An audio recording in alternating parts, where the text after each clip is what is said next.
This is the National Hurricane Risk Index from the U.S. Federal Emergency Management Agency. This is all the locations of Waffle House. Notice anything? Yep, Colorado is America's Eden. Also, Waffle Houses get hurricaned a lot. Also tornadoed, flooded, scattered, smothered, and covered. But even so, they rarely close, and when they do, it's not for long. Time and again, the glorious and resilient House of Waffle reopens, even stays open, in conditions that bring its neighbors and competitors to their knees, serving you 3 a.m. bacon when the power's out and your house is underwater. But how? In short, logistics and grit and grits.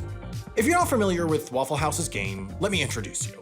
One August weekend in 2011, Hurricane Irene pummeled this whole area, knocking out power to 22 Waffle Houses. By Wednesday, 21 of those were open. In 2017, Hurricane Harvey flooded hundreds of thousands of homes in Houston and East Texas, doing $125 billion total of damage. Want to guess how many of Houston's 34 Waffle Houses were closed 2 days after the storm made landfall while the rain was still pouring? Just 4. And by the time the storm passed, when the city still looked like this, they were all open. Waffle House is so resilient that the US government uses their closures to plan their relief efforts. This is known as the Waffle House Index, thought up by future FEMA Administrator Craig Fugate in the aftermath of 2004's Hurricane Charley in Florida, when he noticed that the only place for his team to eat was a limited menu Waffle House. So he adapted the color-coded system used to index infrastructure damage, green where things are working, yellow where they're affected, red where they're destroyed, then mapped it onto Waffle House, green for open, yellow for limited menu, red for closed. And it turned out to be a pretty spot-on system for assessing and predicting damage. Where a house is yellow, power and utilities around it are usually out. Where it's red, you can expect critical damage to infrastructure, impassable roads, flooded buildings, busted gas lines, that kind of thing. When Fugate moved up to FEMA, the index came with, and now, when a hurricane hits, Waffle House HQ tells FEMA which of their restaurants are open, closed, and running light, which FEMA pairs with more objective data like wind speed and known power outages to answer questions like, which places need the most help? How are we gonna feed emergency responders? And the ever-critical, can I get a Texas bacon cheese stick melt and a side of waffle? But every business wants to reopen as soon as conditions allow, right? Can't you use any place as an indicator? Awesome question. No! No one besides the Waffle House reopens quickly or consistently enough for FEMA to assume that if they're closed, the damage is serious. In fact, when Hurricane Sandy hit the Waffle House sparse Northeast in 2012, Starbucks and Dunkin' were the backup indicators, and they were useless. So let's look at how the house gets it done. Here's a Waffle House where the storm response was well done. In Weldon, North Carolina, right in the path of Hurricane Irene. All Waffle Houses have a storm playbook, as well as a prep list to go through before hurricane season starts each year, and once WHHQ informed Weldon that Irene was coming their way, the book would spell out the required prep. First, management arranges for additional supplies, like those ever-comforting "we plan to open" signs, as well as enough food to last the store a week in full wreckage conditions. That food can be stored on-site or sometimes in a temporary warehouse space. In Weldon, just before the storm, they pre-ground loads of coffee beans so that, if they lost power, they could still serve coffee. Alongside stocking up, each Waffle House in a storm's path preps its people. Employees get wallet cards about how to prepare yourself and your home for a storm, plus a key fob with important phone numbers on it, both general emergency lines and contacts for management at both their and nearby Waffle Houses. I couldn't find a good visual for these online, so let's assume they look like this. Restaurants also make dependency hierarchies, basically figuring out who's going to be able to work for how long and under what conditions. Do some employees live in places likely to be inaccessible by road? Do they have childcare responsibilities that keep them home if schools close? This is how they predict whether they have enough people to operate sustainably. When the storm actually arrives, employees call their manager to let them know that they and their families are safe and whether or not they're able to work. If their home house is open, they head there. If not, they call around till they find one that is and work there. If a house doesn't have enough people to operate, they close. Just kidding!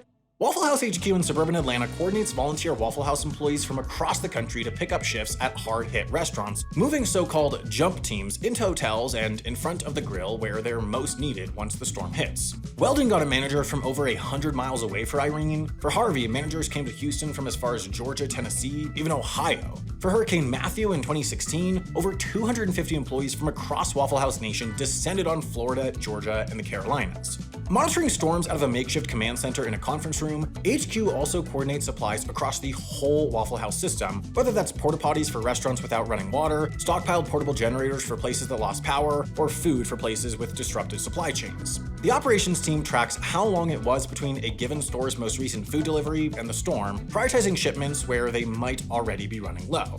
They use a distributor with depots across the southeast, allowing food to travel short distances to get to the houses once roads are clear. By 10 days before Irene hit Weldon, headquarters had staged ice and eggs in sites just outside the area predicted to take damage, ready to move in the moment it was safe. Similarly, HQ also has construction teams that lines up electricians, carpenters, IT folks, and builders to repair damaged stores as soon as they safely can. With labor and supplies usually handled, the big thing that influences whether a Waffle House opens and how much of the menu it serves is utilities. A full closure usually implies no natural gas, i.e. no grill, though sometimes it means the store is flooded, or at least all the roads to get there are. The Hurricane Playbook details what menu items they can serve with what utilities. If the water's out, you can use bottled water for coffee. If the cash register isn't working, you can take cash, no card. When Irene hit Weldon, the Waffle House lost power, the most common reason a Waffle House drops to a restricted menu. This meant no waffle irons, but grill items like ham and egg sandwiches, bacon, sausage, and burgers were available. You could even order a coffee. They boiled the water on the grill. Without overhead lighting, they kept serving until there wasn't enough daylight for the cooks to see whether food was raw or not, then closed for the night and came back at dawn. All of this, the logistics, the coordination, the volunteering, the hash browns in the fading sunlight, begs the question, why get so good at reopening fast when nobody else does? Maybe because of the concentration of Waffle Houses in disaster-prone areas. What choice do they have? The lack of franchise locations plays a role too, allowing HQ to coordinate across all their restaurants more easily than, say, McDonald's could. Waffle House says the motivation isn't financial, even though their sales spike post-disaster to 2 or 3 times the usual. Probably the biggest reason, besides a genuine love of bringing waffles to the people, is marketing. Waffle House doesn't really advertise, relying instead on the goodwill and the promise that they will always be there, 24 hours, 7 days a week, 365 days a year, yes, no matter the weather. Being reliable like that doesn't just get logistics-minded YouTubers making videos, it gets butts on bar stools ordering pre-ground bottled water grill coffee on the worst day of their lives. At least, as long as the sun's out. And hey, while you're sipping that coffee, why not check out this video sponsor, Brilliant. If you like learning interesting things in quick, digestible, highly visual little bites, and you do, look what channel you're watching, you'll love Brilliant. They offer thousands of lessons, each of which take 15 minutes or less, that will, bit by bit, teach you subjects as complicated as linear algebra, as useful as programming with Python, or as helpful in keeping a Waffle House open in a hurricane as predicting the weather using data and math. I'm pretty busy, and consider myself pretty bad at math, and Brilliant even works for me. Quick, ask me the difference between r and r squared. Trick question, it depends whether we're doing geometry or stats. Though I guess in both cases the difference is that one is squared. Anyway, whether you're a student with finals coming up or a grown-up who wants to impress people by calculating the tip in your head, Brilliant is for you. To try everything Brilliant has to offer, free for a full 30 days, visit brilliant.org/HAI or click the link in the description.